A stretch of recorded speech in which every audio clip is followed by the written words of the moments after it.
शिव और शक्तियों के ऊपर नारियल क्यों चढ़ाते हैं? एक शिव बाबा, दूसरा न कोई। इस स्टेज में जो रहती हैं वो शेरनी शक्तियां हैं, जो बाबा को छोड़कर चले जाते हैं और दूसरों का आधार लेते हैं, वो शेरनी शक्तियां नहीं हैं। तो जगदम्बा क्या शेरनी शक्ति नहीं है?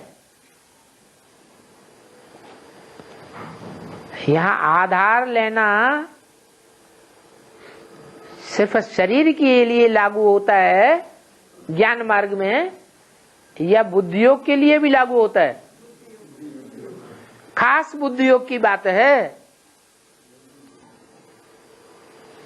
जैसे जगदम्बा महाकाली का भी रूप धारण करती है, एकदम तामसी बनती है, तो भी उसके मस्तक में शंकर का चित्र दिखाया जाता है।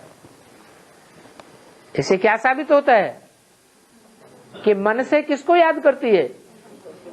एक को ही याद करती है।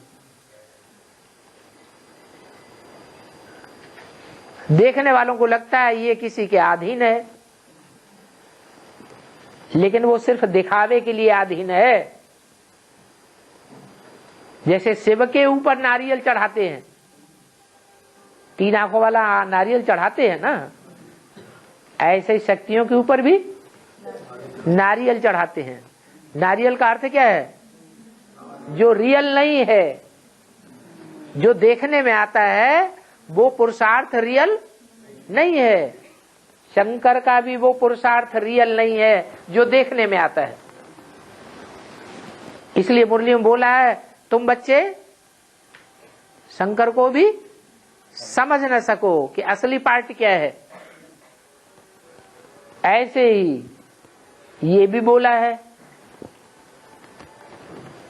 रचयिता तो फिर भी समझ में आ जाता है, लेकिन रचना को समझना और ही मुश्किल है। भक्ति मार्ग में भी कहते हैं, विदेहु ने नार हृदय गति जानी।